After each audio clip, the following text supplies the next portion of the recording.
It's a little early to be doing this, but I have the spawn now, so I thought I would do it.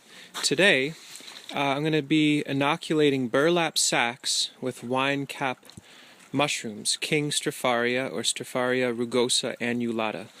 I have other videos that I'll link to here where I talk about different ways of inoculating, and a little later in the video I'll put a link for sure showing you the flushes that these things make. But they're beautiful, edible, I think delicious mushrooms that grow in gardens. They grow in bacteria-laden soils. They're very good at competing with other fungi.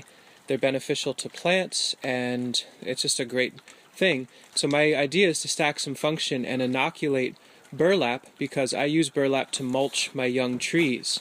I put a slit into the middle and I wrap it around the tree, and I put wood chips on top. So if all of these are inoculated with wine cap, everywhere I plant a tree will be inoculated with wine cap, because I'll put fresh wood chips on top and it'll leap up into there. So I'm soaking these right now, and then I'm going to start laying them out, and I'll show what that looks like. So I decided on my place where I would like to do the spawn run with these burlap. It's underneath a maple, but to the south of it, and in this area there's a lot of organic matter. It's very rich, and Stropharia likes a pretty bacteria and like organic matter rich space to do its spawn run.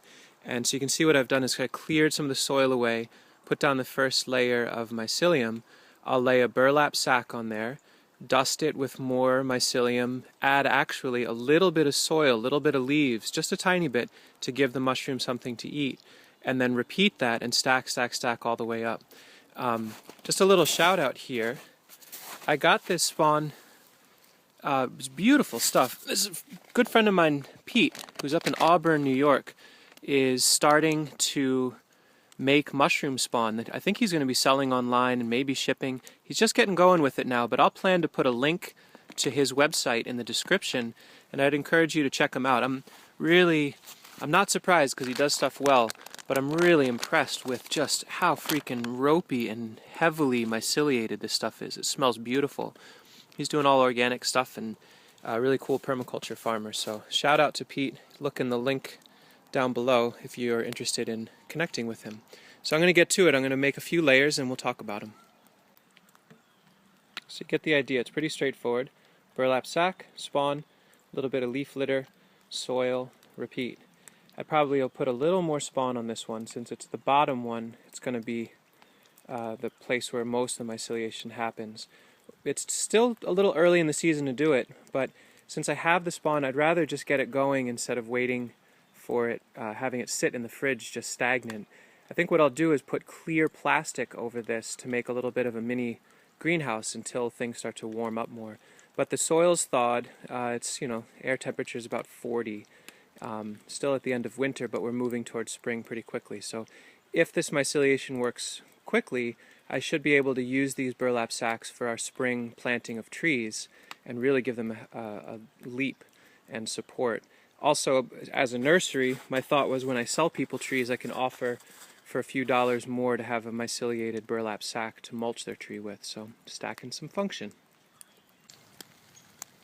This stuff's just so amazing. The first bag's done. I just cracked open the second one. I thought people might like to see how just incredibly ropey and aggressive and fibrous this stuff is. It smells so good, so sweet. Yeah, got most of the bags done. I'll do maybe 3 or 4 more in this stack and then do one next to it. And again, I'll put some greenhouse plastic over it to hold in the warmth. Probably in the future I should be doing this in a greenhouse to really accelerate the process for this time of year. But that's on the south side of a tree. It's got good solar gain here, and it's better than the bag sitting in the fridge, I think. I think I'm going to call it good here. I still have a bag and a half left, so I've used half of the spawn that I have. But my feeling is, let me start with this, watch it for a week or two, see what it does, do that observe and interact sort of thing, and start small.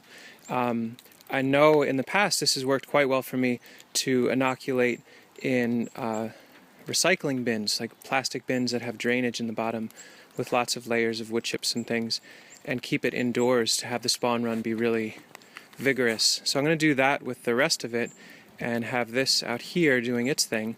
My thought was if this works in a week or two, I could take this and put burlap in between each of these layers and have the burlap inoculate the burlap, kind of like ramp it up with a little less spawn. So I'm going to put the last burlap sack over it. I'll flatten that out, get it nice, and then put the plastic over it and put bricks all on that to hold it in there and keep it nice and warm. And I'll do an update video to show you how it worked. Thanks for watching, and again, check out that link below if you want to support my good friend Pete. Give him a holler and see what he can do for you. Hope you enjoy mushroom-related stuff.